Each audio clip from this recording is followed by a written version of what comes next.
people, we're back with another episode of the Wordplay. Take I am your host. 83. This is take 83. Z, keep messing me up. Back to the word. You see? You messing me up, bro. We're old friends, so you know I gotta fucking break balls up in here. We're back. We're back to another episode of the Wordplay. I am your host, Swell, and we have a very interesting guest today, man. I've known this guy forever, man. He goes by the name of Mr. Hyde. Mr. fucking Hyde. I hope we could curse in here. Yeah, you can curse. It's Mr. fucking Hyde. The Beast Man, the Boogeyman is real, all that good stuff. I'm here for you. Yo. Here for this guy right here. Swell Boogie. I appreciate How that, long man. have I fucking known you? A long time. A long time. You know what? Gotta take a break from you. I want to actually get into that. But before we do, who's Mr. Hyde? Well, I mean, listen. This is the quick breakdown, and I want you to break down the breakdown. Is that from what I know, you have at least 6 to 10 professionally released albums out. Yeah, I mean, my catalog is pretty deep at this point. I mean, I got like I got a 5th solo album on the way. I got a couple group album, Circle of Tyrants, bunch of like rare demos and freestyles. Right. You know, been compilation doing this for a long things. time, professionally, lots of tours. But that shit's all up on digital. Yeah.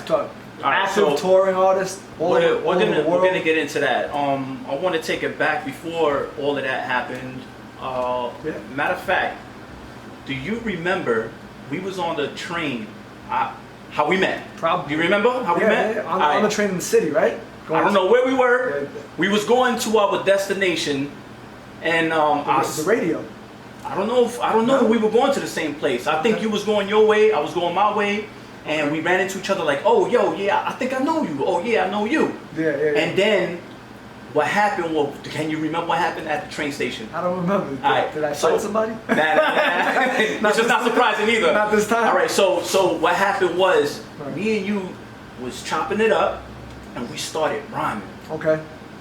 And we were going verse for verse. That could happen. What happened you was... what verse you kicked? No way. What happened was... Imagine you just started spitting it. Then I wouldn't even remember. 1995 shit. But we missed about 20 trains getting to our destination. Just going back. Just rapping. It was nuts. Yeah. And ever since then, we became really cool. Well, look, man. You know, we're both very outgoing dudes and fucking. Both very outgoing dudes, very talkative. You know what I mean? Like, and we probably clicked right off the bat. That's why we stayed in touch all these years. I mean, we both had a real love for hip hop and underground hip hop at that time, and getting our style out. You know what I mean? So I was 15. We probably clicked immediately. Yeah, I was 15 when the session dropped. But did you have any records out at that time when I first met you? No, I didn't. I was an up and coming artist at that time. You know, here's a funny thing. You know, one of the first people I met in the underground was Q. It's Q Unique because I was at that time when I had met you. If you're talking about 95, 96-ish, I was going to like open mics, New Eureka Poets Cafe, the Lyricist Lounge, like SOBs, Wetlands. They used to have like the MC battles and the showcases. Remember Rocky and them dudes, right? So I used to go. I'm from Queens, and I used to jump on the train. I'm talking maybe 15 years old, 16 years old. And troop it all the way to Manhattan, sometimes by myself, to put my name in a hat to maybe be selected to rhyme and showcase that night on some freestyle shit or just like, you know, to get on the open mic list. Really just hungry. Just to perform in front of people and see what they were going to say. You know what I mean? About what they heard, you know, because you could go and it was that real where you could go after you were done and people would run up on you like, yo, I liked your flow, I liked your rhyme, whatever you kicked, I was feeling what you were spitting, that type of shit. So it was a dope way for an upcoming artist to get feedback, right? You know, to be live on stage in front of people. So what was the next step that took it to the next step? Well, yeah, oddly enough, like seriously, I used not being just a rapper. Right. So I used to go. You know what I would say it was? It was probably rappers who I respected, who were out at the time with maybe some singles and some stuff, giving me positive feedback. Who inspired you? Like co-signing me, like saying like, well, I remember I would go to Fat Beats and like, you know, buy shit. Fat Beats back in the day. Go there, buy the tapes, the recordings of the Stretch and Bobbito show that maybe you might have missed from the night before. They'd have it on tape. Yeah. And or buy records, buy vinyl, you know, like and I remember Q Unique being up there, and I had worn a jersey that said, you know, had Mr. Hyde on the back of the jersey. Even back then, I was branding myself, you know what I mean? Making like bootleg at home iron-on shits and going and kicking my... So he had been there at New Eureka and he heard me spit. For those that don't know, Q Unique is one of the members of the Arsonist crew. Who had put out records for a long time, and he's still putting out many. So I would say this was, shout out to Q. What up, Q? So I would say this is like 96, and it was after a showcase at New Eureka Poets Cafe where I had spit some wild shit, and Q happened to be there. I didn't know he was there. And then I popped up in Fat Beats maybe the next day or 2 days after, and he was like, yo, Mr. Hyde, right? I seen you spit at New Eureka. And mind you, New Eureka Poets Cafe was the place to be. Like, if you wanted to be an artist and you wanted to get signed or you wanted to get known, you would go to New Eureka Poets Cafe, and it was on. And if you was good, if you were dope enough, you could parlay that into getting up on Stretch and Bobito. 100%. If you were ill enough. I mean, I'm talking. This spot was legendary. I would be up there. After the showcases, you'd go outside with the hungry artists who just had performed, and we would do hour-long ciphers outside the joint after. So I had been in ciphers with like the likes of Last Emperor, Mos Def, Talib Kweli, you know what I mean? Like artists like that, AL Skills. These are people who I'm still cool with, you know, like to this day, where you have that bond from being that New York it's underground. It's not like you just came out of nowhere. Yeah, you got signed. Dues. You were paying dues. You were paying dues without you knowing that you were paying dues. It wasn't like, oh, I have to pay dues. Nah, let me do this. It was just a grind that we was doing. It was like something that we were doing. I have to. It was almost that's in the upcoming New York artist DNA that you have to. People are not doing that now. Right now, you can record a song and then tonight put it on iTunes. And you can record in your mother's room. And then say you're a hip hop artist. Right, and upload it on your own to SoundCloud. I mean, bro, I get it all the time. I got people messaging me. Half the messages on social media, people like, yo, check out my shit on SoundCloud that I recorded yesterday, with a microphone toothbrush. Right. You know what I'm saying? So I'm like, yo, bro, you ain't a rapper, bro. You're not. This is not. No, he's a rapper. He's just not a hip hop artist. I think there's a difference between knowing how to rap and being a hip hop artist. So it's like, if you're claiming that you're an artist, what the fuck am I then? What am I doing? I'm spending all my money, all my re-up money on going to dope studios, investing in my music, making merch. For a long time, it's like we're gonna get into that. Of course, So the next step was obviously that cosign where people were starting to give me props who I respected, and then I was at New Eureka, actually at the same spot at New Eureka, and I had gone there to see to meet Necro, because Necro had put out a single with Cage. And it was blowing up on the underground called Huge. Yeah, the Agent Orange Radiohead single that had come out, and they did a show in New York. They did a Saturday night showcase there, and I was like, and I had heard Necro come up to, I think it was DJ Riz on his own with his own beats and just go up. I never had heard a rapper do that before on the underground. Go up to a radio show. Usually you spit over somebody's beats that the DJ plays. Blah, blah, blah. He came up there with his own beats. I was like, yo, I'm taking over the radio show right now. I'm gonna rap on my own beats, rap my own shit. Right. And he was rapping horror, evil, fucking exploitation shit, kidnapping women, like some foul shit, like evil shit. And I was like, yo, this dude is dope as fuck. I need to meet this dude. And then come to find out, he had put out the Cage record. He had made those beats, and he was gonna be at that showcase. So I went there with in mind to meeting him, because I didn't have a producer at the time. I was also very original, fucked up, exploitational, writing like horror type shit, and but also very lyrical, So and for those that don't know, Necro, he is a machine. I wanted to get into that. Oh yeah. And you got blessed to be even next to this guy working with him. Yeah, for sure. So, he's one of the hardest working independent artists that I've ever met. Right. And his catalog is crazy. A lot of that rubbed off on me. His machine work is crazy, and it's like production. You guys. He does it all: lyrics, production, directing, movies, everything. And that's oddly enough how I met him, and he was selling his VHS homemade independent movie outside of New Eureka after. So he was there for the show, but took it as an opportunity to hustle and move merch and move shit. So that he was doing that hustling shit way before bro. The dude's beep. He had his beeper number on the back of the fucking VHS that he was selling outside of New Eurekan. Yeah. And I had bought one off him. I'm like, oh yeah, I'll buy one off you. And then like, I was like, yo, I spit too. You know, I had met him like that. I was like, yo, you know, I heard you on Riz, and I felt like nobody was spitting the way I was spitting on some evil shit, grimy shit. I want you to hear my shit. So he was cool. He was like, yeah, go ahead, spit me something. And I was rapping some like, abortionist, contortionist, twisting abdomens, hooks pierce your skin, sin grappling, you know, like crazy outlandish shit that nobody be spitting, like, especially back then. Because back then it was all, my shit is doper than, you know, like a real lyrical shit. Some backpack shit that was going on, like, at that point. Not to say that shit was whack, but my shit was very different. Lyrical, but different. Actually created a whole pocket the whole genre. Like a whole genre of it's that. Called like, death rap. It's now. called death rap. Yeah. Now it's like called, people do not understand. Right. There's your hip hop, there's your trap music, and then you have Necro and Hyde who created death rap. It's a and real now movement. it's like a movement. It's a huge movement. You guys have hundreds of thousands of fans. Not to be confused with horrorcore, because a lot of this horrorcore shit is just very.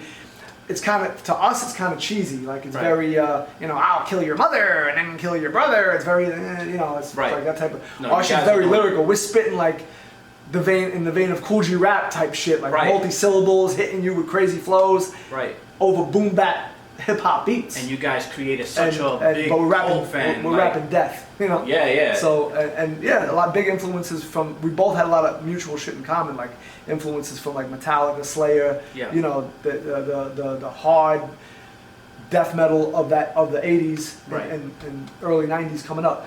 But yeah, so like I had spit to him. He's like, yo, that shit's bugged out, man, original. And I beeped him after. Just to beep him to, yo, what's going on? And I, you know, get him on the phone, talk, blah, blah, blah. And after a while, we started talking. He was like, yo, you're into boxing? He had come to find out that I was into boxing and shit. I was going to get into that. But we had started, I had a car. He had no way to get to the boxing gym. It was in Starrett City. He was in wherever he was in a different part of Brooklyn. It's like, yo, you want to pick me up? Wasn't that Glenwood? Yeah. You want to pick me up and we'll go to the boxing gym together? And I'm like, yeah, let's roll, fuck it. So I started picking him up, we started going to the gym together, and then we just became best friends, bro. We have mad shit in common, you know, like from movies to music to boxing to fucking, you know. Let me ask you, at that time, did Necro have his record label, Psychological Records? No, that was one of the things where you came in. Came in before the storm even happened. Yeah, he didn't have a single out yet. So okay. So this was before, right? So he didn't even have a single, nothing. And the label wasn't off the ground yet. He had just made his first movie, and then right after that he put out the single, the 12-inch "Get on Your Knees," and that'll come out. Yeah. Well, we know that. We love that shit. So just to let everybody know. I always remember the line of Q said, "Make you feel strange like Swell's pierced nipples." Swell got pierced nipples, everybody, ladies and gentlemen. Yeah, I show that off all the time. So you don't know. I show that off all the time. Right. All right, so Psychological Records was not out. So you guys was just chilling at this time. I helped to build it. It went from driving Necro to the boxing gym together, where we roll in and work out together, to driving him to meetings to get the label off the ground, to do, you know, to pop shit off. Right. So, you know, we built that shit together. I didn't know that. That's crazy. All right, so boom. Psychological Records drops. Yeah. You are on his label, right? By default, right. Basically.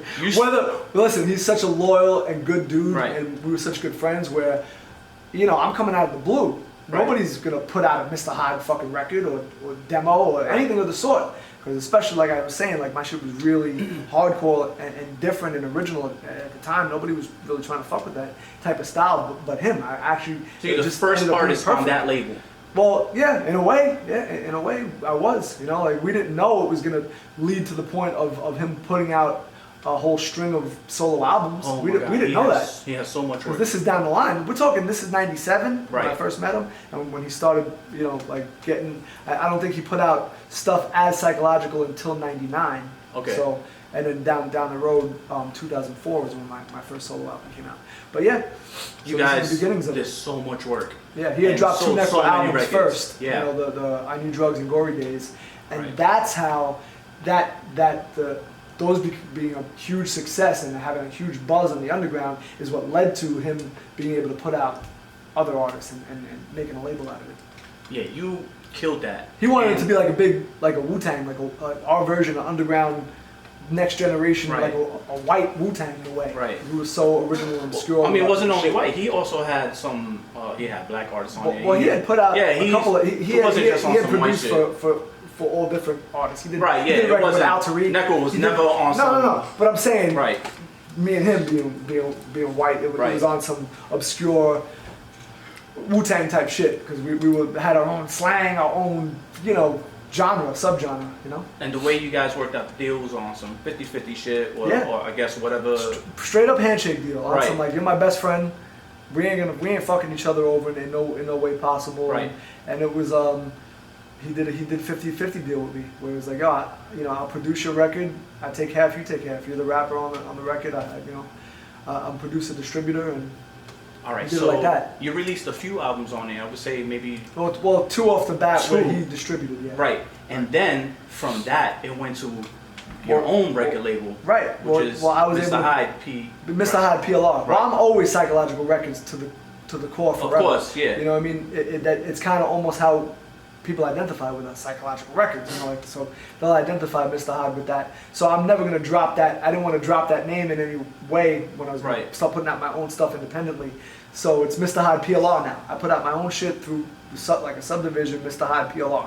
And now it's 100%. Yeah, because you get 100% of your. Well, what happened was, by the time my second album came, I was able to fund. Necro funded and produced and distributed my first album. So everything was off his end and it had to recoup, right? Okay. So my second album, from money I made and flipped from tour and everything, from doing hip hop and being successful to some degree, I was able to fund the recording and the mastering and the pressing, of my next album. Which is people don't even know what that is. Yeah, exactly. People don't even know what that process is. So it's a lot of work and it's a lot of money. You have to be willing to put every last dime into yourself. Right. With not knowing if it's going to be a success or not, or not knowing if you're going to get your money back or not. Right. So it's one of those things that could flop. It's like you make 500 T-shirts and you sell 5, you're fucked up. People don't like the T-shirt.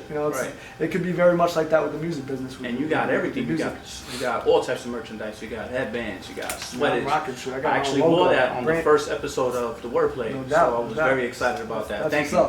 Thank you for every little bit helps. That's one of the do it yourself artist mantras where every little bit helps. Somebody's wearing your shirt. One person asks, "Yo, that's a hot logo. Would you?" Right. That word of mouth shit, or shit like that. It all trickles over. It becomes one person tells another person, and before you know it, a lot of people will be knowing about you. So, and that's how it kind of spread on the underground. When we started going up the stretch of Avito, we started doing radio shows. We started, having singles out, message board. Necro had his own message board. So that was popping. Crazy. I'm talking about loads of fans just talking about. Man. What a hustler. Great. So a lot of it trickled down, and I learned a lot from it. And now I put out everything independently myself. Necro was. He gave me my masters back. Basically, I own all my own masters now, which is very on some Prince shit. It's very important now with the digital age. Because De La Soul is going through something like that right now. Right, these artists are going through it right now. Where before digital happened, they have to adhere to whatever deal that they made when it was just physical. So De La Soul is dealing with Tommy Boy, where Tommy Boy owns all the rights, all the masters to all their music, and they're probably only getting digitally the same percentage that they agreed to with physical. Right. So and it doesn't matter. And it doesn't matter if the new stream comes out. It'll be that same deal. You get the same cut. Right. You lose out on a lot of money. Royalties. Right. So you're getting 100% of your own. They ain't trying to sit down and renegotiate no new deal for Absolutely Me, not. Myself, and I that gets played all the fucking time on every playlist, every '90s playlist. That song's on every fucking '90s playlist, and De La Soul's not getting the full benefit of that song. So if Mr. Hyde, let's say, had a hit like that, I have some underground hits, but I'm saying if I own them all, so any kind of playlist that I get put on, I'm gonna get the 100% streams on that. It ain't a label getting that, and I'm getting a percentage of it. I'm getting all of it. So, it's that's what it's about nowadays. And you have these artists that are coming out of nowhere, out of the blue, independent, and they record get a song them. and then just put it on iTunes and Sometimes if you get selected to any of these editorial playlists, your shit could take off. Right. So it's like and you guys it's been a whole doing it new for world, a minute. Now let's get into touring. Yeah. You guys just got back from tour, right? You just not got too back long from ago. tour. Yeah. Maybe a month. No. Like 6 months ago we did all Okay. this. It wasn't that long ago. Now, I'm actually about to leave on a solo Midwest tour for myself. I got a new album dropping, but I'm going to doing a show in Denver the 24th at Sports Watch in Denver. Right. So that's a solo Hyde show, and then I got a couple of shows in Arizona, New Mexico, and Texas. Then we come back, and then we got a big. Then me and Necro together have a big Halloween Necro show. Every year in Hollywood we do a Halloween show. That is so fun. With an underground hip hop blog. Now you guys, and I'm gonna say you guys, are known to be really, really rowdy. Yeah. On tour. Okay. On some wild out shit. We've been trying to tone it down. Whoa. Yeah, We're moving too fast now. Right. Slow it down. Yeah, Slow it down. Okay. You want to get into the You juicy guys stuff. are really wild on tour. Right. From my understanding, a couple people got knocked out. Couple? I understand. A couple's I understand it's gotten so crazy with you guys. You guys got banned. We've from been banned some from countries. 26 countries. Yeah. We got banned from 26 All right, countries. so I just want to in explain Europe. to the audience. Understand this. You go on tour and you're so wild Right. that you can't even enter the country again. Right. Not enter the venue, Right. not enter the block, Right. but you cannot even enter the country. And not one country, how many? 26. 26 countries. Wow, crazy. Yeah.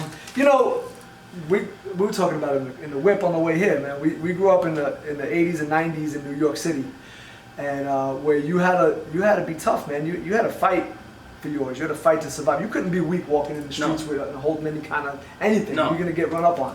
I didn't Just people realize. run up on you no I didn't matter what. realize it till I got older. But I GP, used to. you'll run up on. I used to tie my sneakers Right. really tight because I didn't know if I was gonna fight or run. Right, you have to- And it Necro, wasn't. that's Necro's ritual. Necro was on some.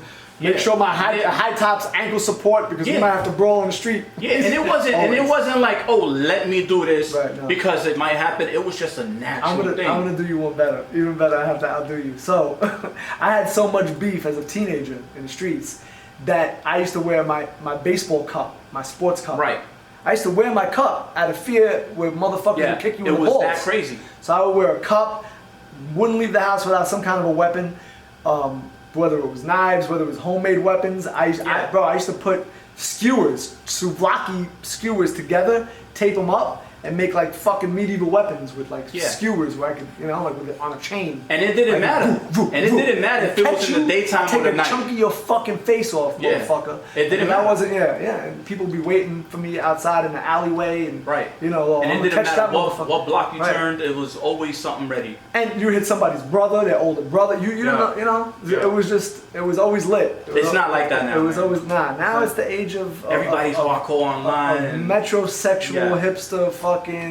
Yeah. These motherfuckers don't know how it was. Right. It was gangs, graffiti gangs. The minute you wrote a tag, you chose some tag, Joe, and you wrote it on the wall. You and got it beef. was over. You got beef immediately because for that's somebody's a tag. few years. Yeah, somebody's tag. A few And you be getting years. jumped for however long until you fucking. You stepped on somebody's shoelace, it was on. You looked at Bro. somebody wrong, it was on. If you even thought about somebody else's girl and the dude thought you what thought the about bus? his girl, What about the bus and the train? Oh, it was over. So if for those that don't know if the emergency exits work on the bus, they Oh, work. yeah. Because I had thrown people out of the bus Yeah. through the emergency windows, and I have had to jump out of the emergency fucking windows, like on train with train bros and train ruckus and bus ruckus. So I mean, sorts of shit where I had to set it on the fucking bus driver, shit like that, crazy shit. well, let's go back to the banning.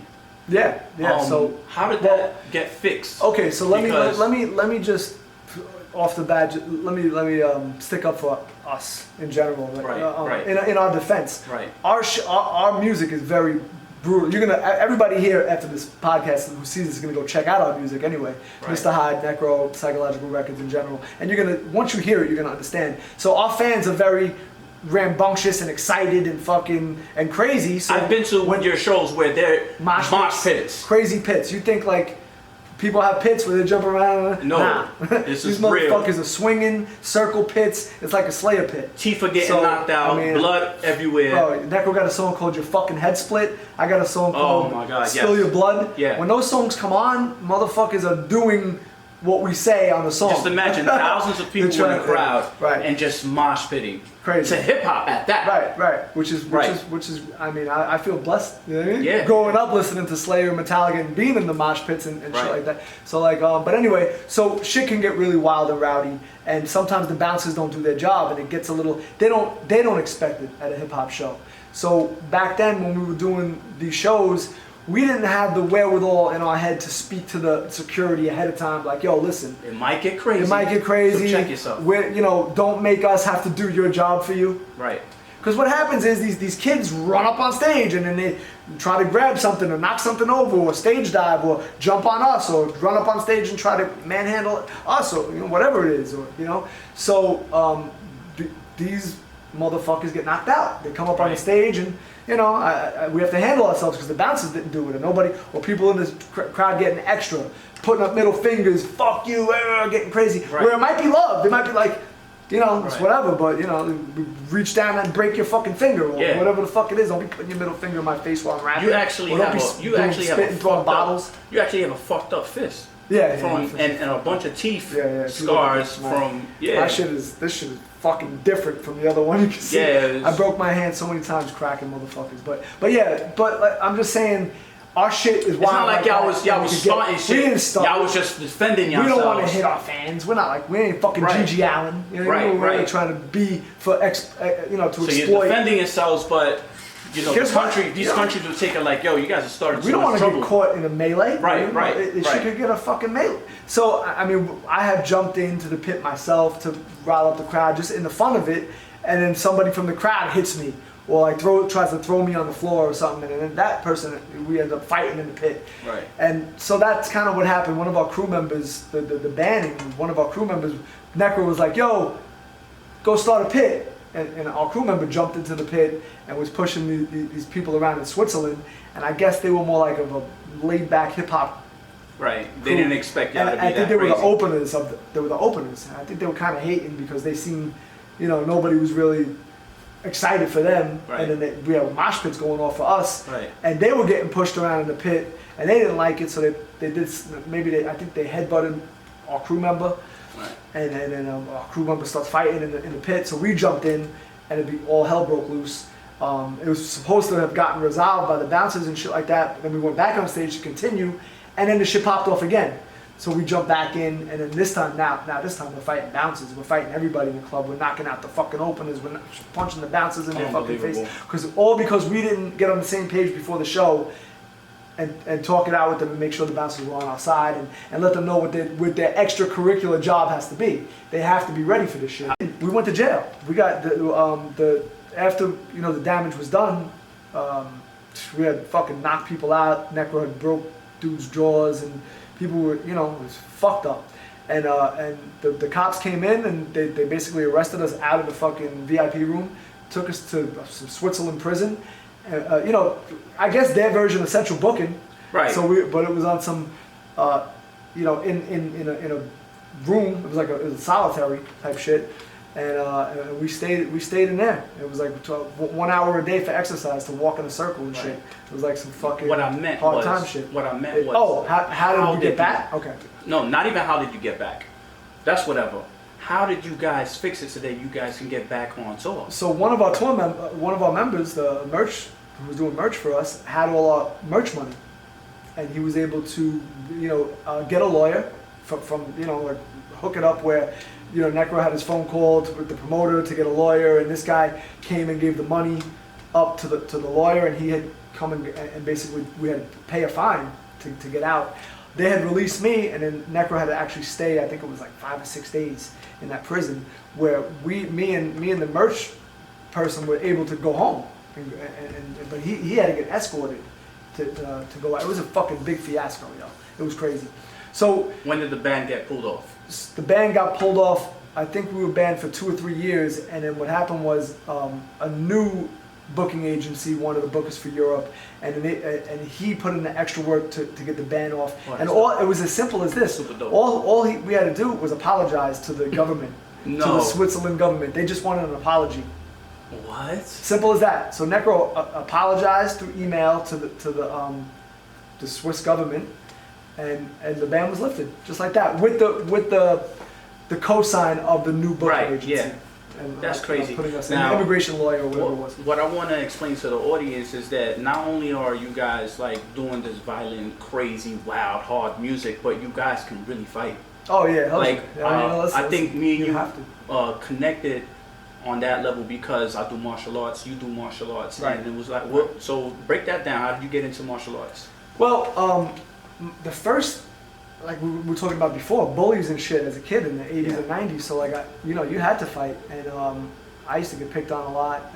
And I was one of these kids that was real stubborn and hard-headed, where, the bully would beat you up, and you would still get up and still curse his mother out after he beat you up, and then beat you up again. And it's like, oh, is that all you got? And he'd come fuck you up again. And it was like that. And as I got older, I knew it was just important to learn how to fight. And my mom's had to put me in like Taekwondo. She took me to the YMCA. And I went into Taekwondo, and I started with Taekwondo also, because that was the thing back then. Like, so I was in that, but I wasn't really, I didn't have discipline. So a lot of it was about discipline. I just wanted to spar all the time. Right. So like they had the sparring sessions where they put the white belts against the yellow belts, and you spar, and the sensei seen that I would get it in. I would spar. I would love to spar. So he said, you know what? The discipline part of it might not be your thing. He goes, the katas and all this shit. He goes, it's not for you, but I'm going to recommend boxing. Right. He said that you're definitely a fighter and you enjoy fighting. So why don't you try out boxing? So I listened to him. I told my mom, I was like, yo, let's find a boxing gym, this and that. And plus my father and all my uncles, all his brothers were boxers. Right. Whether it was pro or like 2 of my uncles were pro fighters. My father had fought in the Golden Gloves. So I come from that bloodline. So I got into boxing. I guess I was probably about 12 years old at this point. And then I just fell in love with it. And so it was like boxing and hip hop. For a long time with my loves, you know what I mean? And you took both things serious because you did. Well, eventually, after that, I refound martial arts. After that, right? And then you even train now. Yeah. Like it's not even like you know it and you just do it. You actually take the time out and you're doing your own training. Yeah. People come to you. When I'm not on tour and I'm not in the studio, I donate time at the local boxing gym and train the kids over there. I give some time back. And then I also have, I have friends that hit me up. Yo, Hyde, give me a session. Give me a boxing session. Give me this. Like, I need to get my hands right. I need to get so like, I'll do some shit like that. I've worked with MMA fighters to help them with their striking. I even did fight authenticity choreographing for like independent films. Right. For a couple friends shooting independent fight scenes in films. So, I'm into it. I love it and I respect it. And it's one of those things where you can never stop learning, with the martial arts, right? Right. So we had a gym at some point where different masters and senseis of different disciplines would come in and rent hourly time at this gym and run their own classes. Right. And I would make friends with all of them and learn. I would participate in all their classes. I'd stay at the gym all fucking day. I had my own program. I ran the boxing program there. So the youth boxing program at this place called the Rock Fitness in Queens. So after my class was done, I'd go check out the Kali stick fighting dude. I would go check out the Brazilian Jiu-Jitsu dude. I would go check out the kickboxing dude. And then my clients, who I would teach, I would start putting them to spar with the kickboxers and putting them to spar with the, and we'd all learn from each other. And then the true definition of MMA, right? And all the dudes from that gym would end up being well-rounded. And then I started running a little self-defense program where like we just mix it up, and then I started incorporating techniques for the street. I would sit down and actually write up a curriculum. Like, what do you do if you're at an ATM and somebody rolls up on you? What do you do if somebody pulls a knife? And we'd do our homework and we'd incorporate that into drills in the classes and help out some of the kids. And It was cool. And that takes a lot because cool. Just doing martial arts takes a lot of your soul, your body, all of that. Yeah. You're doing 100% of that, and then you're doing 100% of music. Yeah, it was crazy. I had stopped. I had like focused more time actually in the gym, and I had fell off with the music shit for a little bit, just for a little bit. And what's funny is what we were talking about before, is the fan base that I had built up. It's like the underground cult fan base where they're always checking for me and they're always wanting and fiending for new shit. And I think it's because we give them something and I give them something that they can't get from anybody else. Right. My steez, the way I come with shit, they can't get that anywhere else. So right. It's so original and so like it affected them in that way. It changed them, it changed their ear in that way. Man. So independently, it's sick. Like when I told you I stopped for a while and I was doing just strictly the gym shit for a good amount, yeah, I would do shows, one-offs here and there, and go on tour here and there. But I hadn't released an album. I think it was in 4 years. I had 4 years hiatus. Yeah. And bro, what got me back into it was the non-stop harassment by the fans. Right. So I mean, I couldn't log into Facebook without messages saying like, "Yo, Hyde, when's your next album? Yeah. What are you doing? Did you?" Then I started getting messages. Did you retire? Right. So that's what I was just about to ask you. There was a point in my life where in Arsonist, right. I just literally put the pen down and I let it go. I was homeless. I didn't have nothing. Did that happen to you within that 4-year time? Did anything happen where your life was like, you know what? Fuck music. It was just let me move on. Like, what was the struggle that you know? I just felt like it was because it had been turning from like crossing over into that mainstream time. Like it was like everything was that the shiny suits. Yeah, all that shit. It was just weird. It was we're talking about this is probably like 2000 and I don't know. I remember that era. 10-ish, where it was like it got weird. Like I lost the love. I lost the love for like hip hop and underground hip hop and that cutting edge. That fire, kind of lost it, and the fire was more with martial arts, boxing, and the gym. You know what I mean? It was more. I was getting more joy and enjoyment and fulfillment out of that than the actual hip hop. Did you? So, but the fans is what did it. Right. The fans would not leave me the fuck alone. Was there any struggling point where you was like, yo, I can't do nothing no more. Like I need to get my life together. Well, because that's what happened to me. So I'm assuming every artist got their own struggle. There was a point where I was making more money with training sessions, training people at the gym, running my own boxing program, and where it was tapering off. I wasn't selling as much, and then obviously CDs started like dying down too. Yeah. Like with and that, we didn't even know what to do after the CD started dying down. I'm like, wait, what? Internet? What the fuck is going on here? Like, everybody downloading shit and burning shit. It's like people had your album before it came out. Napster. They had my album already. Yeah. Like, what the fuck is going on? How's my shit getting leaked? I didn't even play it for nobody.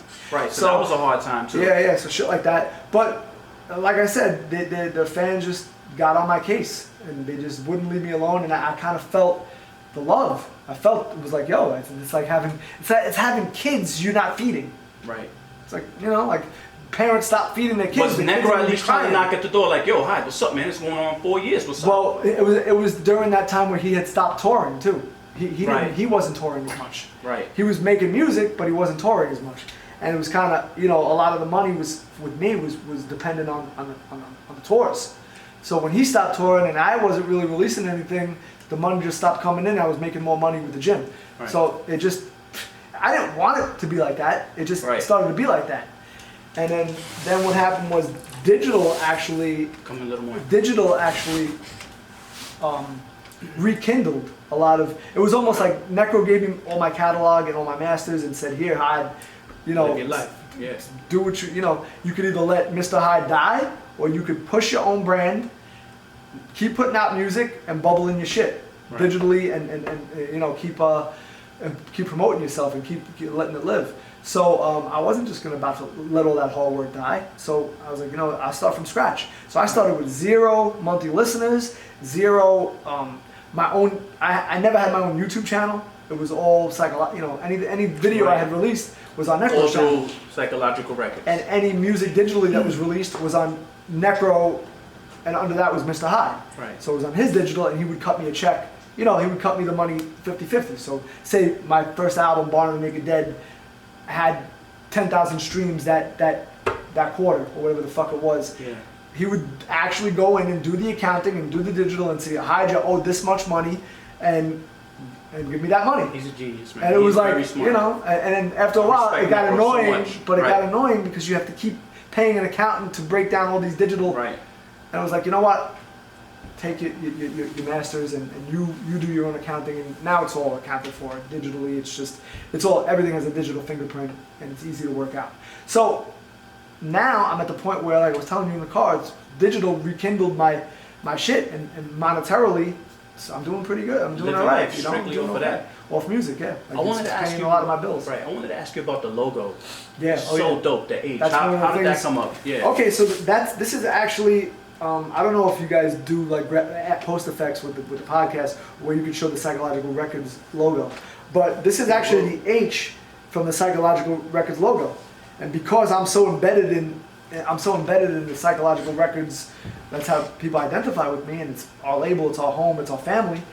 I took the H, which is two Uzis, off the logo that was already existing on Psychological logo, right? The H. So I'm the H in Psychological. That's so dope. And it's one of the Psycho parts. That's so it's PH dope. in Psycho. So it's two Uzis put together that make an H, and it's my rapid fire flow. And obviously the H in Hyde. There's thousands. I've seen thousands of people with the Mr.Hyde logo. With that H logo on them, tattooed on their bodies. One of the smartest things I've ever done is brand myself with a logo like that. Even the full out the vintage logo, the Mr.Hyde vintage logo is a dope logo. It kind of looks like Creepshow, like that horror. Like Arsonist has a few people out there with tattoos with the logo. Yeah, shout out to all my fans with Mr.Hyde tattoos.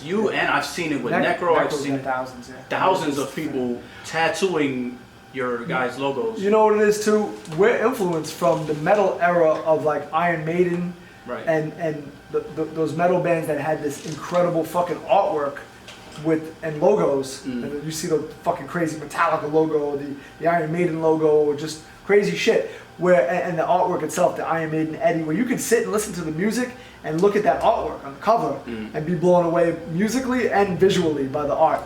So we continued in that vein where we won't release something without dope art. It has to have the visual that goes along with it. So when every time you guys release something, I'm looking for the art. I'm always like, when yo, you think what's of the that next project? You think of it visually too. There's an image that sticks in your head. What's the artist's name? We have a couple of different ones, man, that we work with. I mean, the one who did Bar of the Naked Dead, his name was Chaz Ballin, and he's actually the artist and the creator of Deep Red magazine. And a couple of different artists that we work with. I work with a guy named Jesse Champlin right now. He did the Godless single art and the Evil Never Dies art, the recent CD I had given you. And I have this dude Louis Becker who does these portraits of classic vintage horror movies, where he'll do a portrait of like Leatherface or a portrait of Pinhead and sell it at horror conventions and sell it to artists. I had found him on Instagram. So this is so sick. I had found this dude on Instagram just by his art, and I messaged him and I was like, yo, your art is so crazy, would you be willing to work and do something for me? What do you think the kid writes back to me? He's a huge fan. I'm like, wait, I found you on IG and I was bigging you up for your art, and he just happens to be a Mr. Hyde fan, a Psychological Records fan. He's like, yo, Hyde, I would be honored to do your fucking album cover. I was like, he's like, you don't gotta pay me nothing. I just want to be the artist that does it. Wow.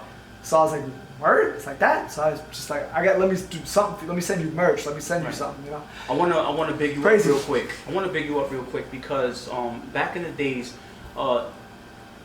aside from being hyped to listen to somebody's album, personally, I was also hyped to open up their CD and look at the booklet. Oh yeah. That doesn't exist anymore. That's you guys still do that. Mr. Hyde and Necro still does stuff like that where you guys do this artwork, and not only can people listen to the booklet. You still got the booklet going on. You still post. Killing me. This album, I don't have a booklet. But that's fine. But this is new. It's just now it's about packaging. And I was gonna ask you about that. But the artwork is still there. It's still open up, fold out where you could frame it if you want. I frame all my albums artworks. Right. All right. So who are some of the artists that you have worked with? Because not only do you have several different albums, not only have you been on almost all of Necro's albums, but there are other artists out there that you have worked with. So your catalog is just sick. Yeah, I mean, you're gonna make me want to open up check me on Spotify, because now that you bring that up, when you have a Spotify artist profile like I do and a big catalog like that, it'll say my catalog on there, and then when you scroll down further, it'll say appears on. So there'll be an appears on section, and every shit that I was ever on that was released digitally the right way, it'll show that. So it's cross promotes anybody who I've worked with stuff too. So my boy Nutso, I did something for his album. I've worked with Nems. I've worked with Ill Bill, obviously. Right. Sabak Red. You've done songs with Jice. Yeah, Jice from the Arsonist. You've done songs with Q from the Arsonist. Of course, Q Unique. Yeah. We've all worked together on some shit. I've been on songs with Cool G Rap, which is that's one of my favorite artists of all time. So growing up listening to his shit. Slain. Of course, I work with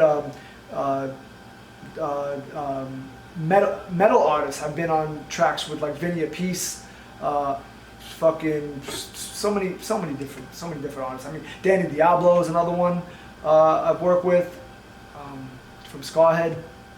Just a lot of people, man. So many people that I'm trying to think of now that the name recently. AL Skills. AL Skills. My boy.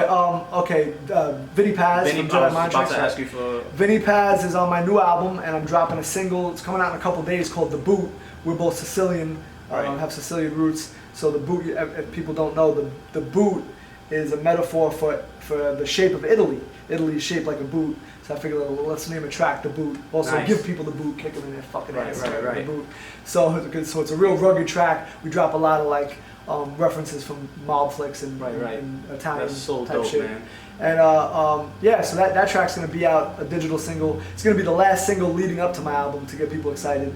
So me and Vinny know each other for so long. We've been on tours together. We've done festivals together. I know him a long time, and we had never worked together. It just happened that way, and we finally did. And it's on a Necro beat. So it's me and Vinny on a Necro beat. Oh my God! It's a meeting of the meeting of the minds. You know what I mean? Like that's crazy. The Paisans are all together. Shout out to Vinny. Shout out to Necro. That track's gonna be insane. Also on the new album, Terminology. I got Term. I got Poison Pen. Poison Pen's probably someone you know from. Yeah, of course. Fucking being in the mix. Exactly. If you're from New York and you're underground hip hop and you've been at any show in New York, you know Poison Pen. I've been trying to contact you. You need to get at me, man. Yeah, get up on this podcast, bro. I actually hit you up you haven't hit me back, so we're gonna have some beef. You've been like 30 times bigger than me. You better hit me back, bro. I'm gonna rat you out, Pen. I know where you live. I'm gonna take Swell. I know where Pen lives. I know where he lives. I just don't want to be a psycho knocking on his door. Yeah, let's go knock on his door. Right now, after this. There gifts, though. We're gonna bring you like a sandwich from the store. I miss you, Pen. Yo, get at me. So listen. You have a partner in crime that sings. I do. Right. Can you break that down? The name, how that all my came wife, about? Okay, so my wife is also an artist. She's an aspiring independent artist who it's not my shit, but we get together on some shit because she's a classical piano player, and she plays piano, plays guitar, sings, composes her own music, writes her own lyrics, and her name is Sherry Rain. That's her artist name, Sherry Rain. She's French. She's born in Quebec, so like it's like Mon Chéri, but so Sherry and Rain, and we have a project coming out called Bonnie and Hyde. So it's all original piano composed by her, sample free, where we can't get sued for any kind of sampling. Right. It's all her. Is Necro doing any production on this? Not on Bonnie and Hyde. It's all her. So she's making and writing all the original music. It's an amazing collab you got going on. So, and that shit's gonna be out probably at some point.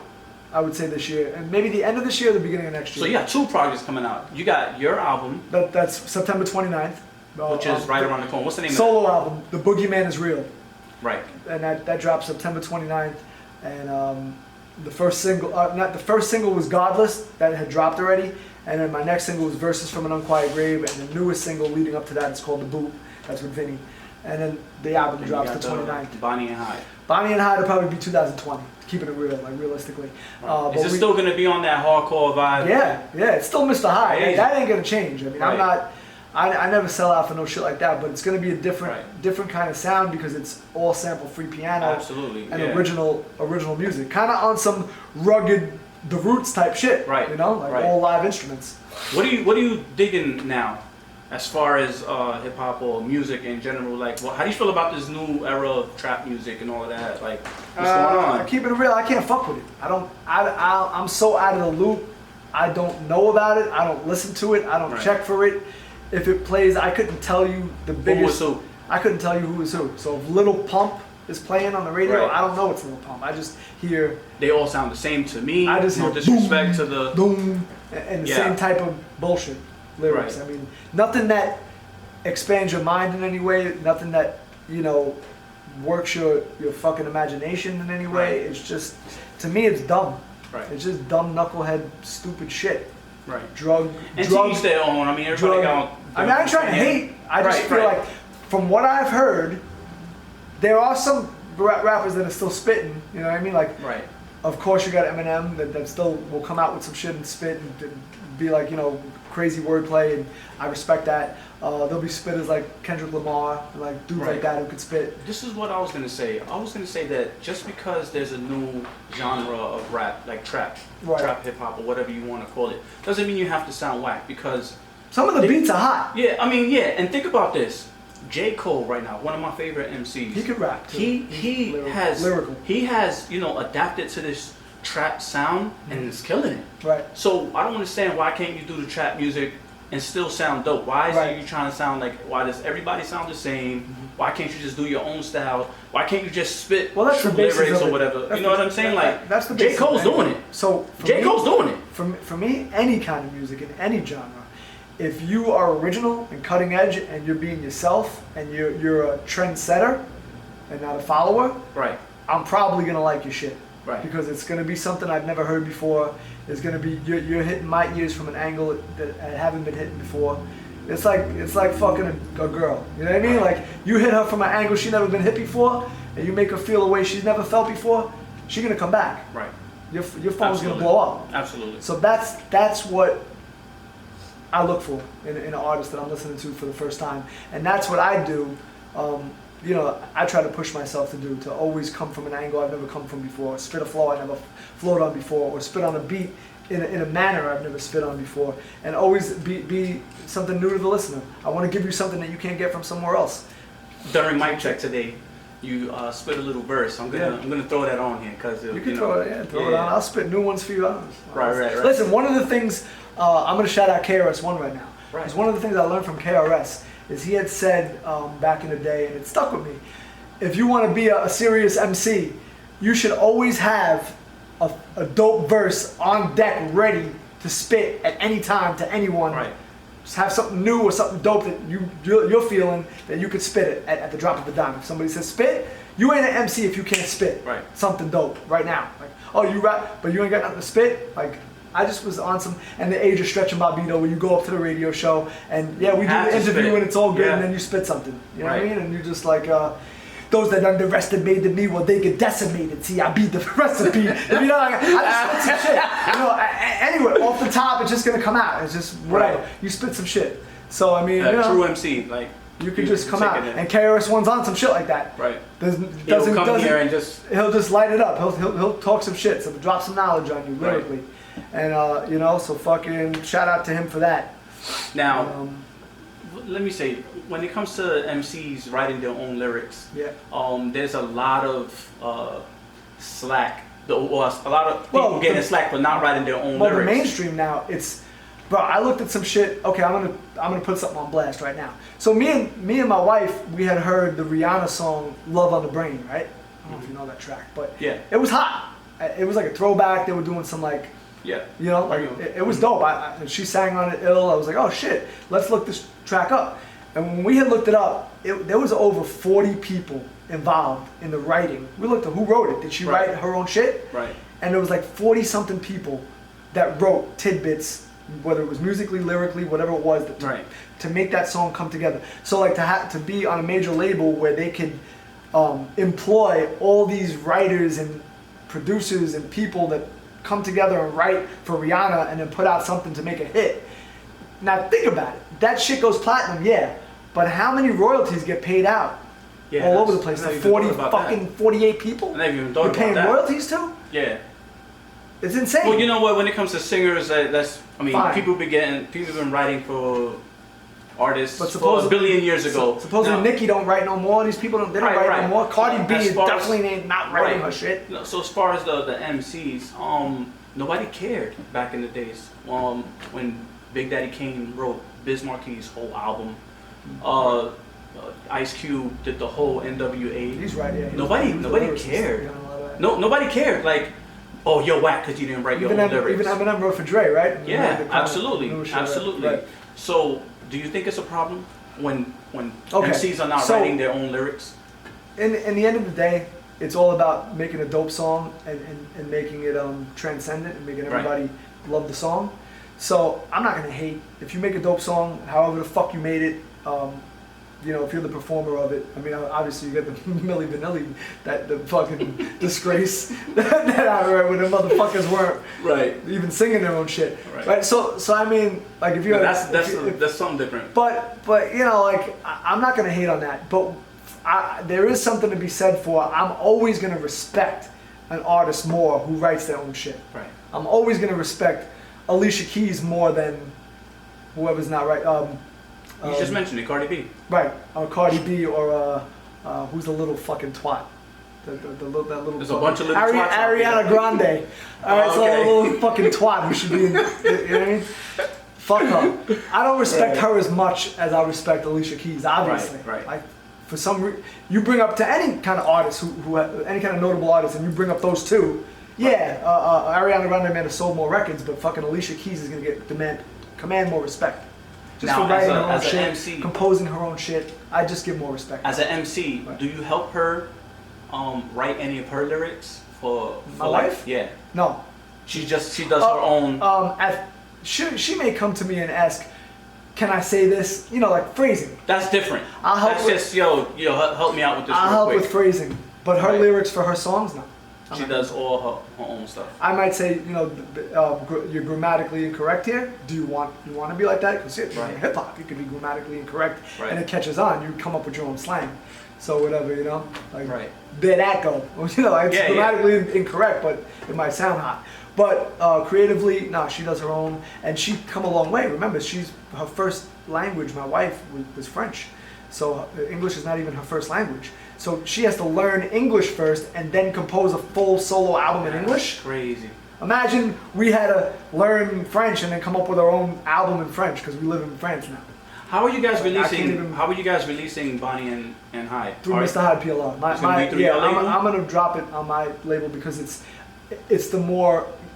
gonna get more appeal through that because she's completely independent. She's not signed, so she would have to do it. Uploaded independently, and she doesn't have the fan base yet. Right. So it's gonna fall on more ears if I release it. And plus, it's hip hop, so it's not that genre.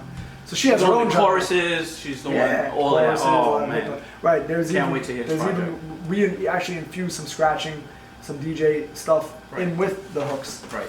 There's a track called Street Veteran Part 4. I have on all my albums. I had kind of like Superman Lover. Right. Where I had 1, 2, 3, and 4. Right. So I have like Street Veteran like that. So I have 1, 2, 3, and 4. Yeah. My favorite cereal. Lately or of all time or all time. Okay, all so time. So of all time, I'm a horror guy, right? So fucking all that Frankenberry shit, the Blueberry, Count Chocula, that's my shit. Right. That shit was the illest because as a kid it was like, you got same thing with the music. You got the taste and you get the visual. Yeah, exactly. You get to look at the box and look, Count Chocula's killing it, Frankenberry's killing it. That cereal only gets released once a year. Halloween, it only gets released on Halloween. They don't sell that year round.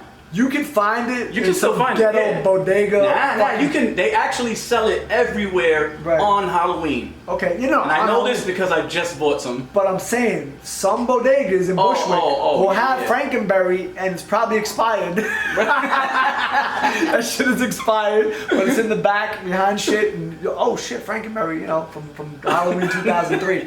Yo, all right. If you had your own cereal, what would the name be? Name your own cereal. Beastberries, right? Mr.Hyde, Beastman berries or some shit like that. We'll have to flip the Frankenberries to like Beastberries or some That's shit. dope. That's and it would be little Beastman like faces, like you know the little beast emojis. Yeah. They got the little with the horn. Yeah. It'll be those, but they'll be marshmallows. You know, like or berry. You know, like the like Fruit Loop, like a Fruit Loop little things. All right. But they have to be healthy too, because I'm healthy. Right. So they have to have the other shit will be. You know, like still gotta taste good though. You know, something. You got a couple. You have to have a couple Uzis in there. Yeah, the Uzi H's, the marshmallows, and the berry. Right. That type All right, favorite horror movie? Because you've been Well, big fan. I'm gonna tell you straight off the bat. My favorite horror movie of all time was the original Texas Chainsaw Massacre. That movie changed my life as a kid. Right. So I'll give you a quick run, summary. When I was a little kid, my mother was mad strict Sicilian, Italian, right? She didn't want me watching horror movies or R-rated movies, but my mother would split. They were split up. So on the weekends, I would go with my father. My father would play cards in the Guinea cafes and shit like that. And he would take me to the video store and he'd be like, yo, oh yeah, let him rent whatever he wants, any movie he wants, let him get it. I get like 6 movies of the most foul, fucked up shit. Texas Chainsaw Massacre, 3 on the Meat Hook, Hellraiser, whatever the fucking movie was, Blood-Sucking Freaks. And I'd go to my uncle's house, he'd drop me off by my uncle, and he would go all day and play poker and play cards. And I would just sit as an 8-year-old kid, eating Frankenberry, watching horror movies all day. Like to shred my brain as a kid. So Texas Chainsaw Massacre changed me as a kid. I watched that and it infected me, you know, fucking as a child watching that shit. And it was so brutal, and it was that movie was done in a way where you felt like a fly on the wall. Like you were there watching this shit, and it was just foul. Like, you know, and there was something real about it. There wasn't like in Friday the 13th it would be like right, and it would build up to like when Jason was coming, wasn't happening. or you knew when Freddy was coming. Nah, it was real to the fact where you're on somebody's porch, fucking around, knocking on a door. Right, the door opens, you get hit with a fucking sledgehammer, the guy drags you in and puts you on a fucking meat hook, and that's that, you're done.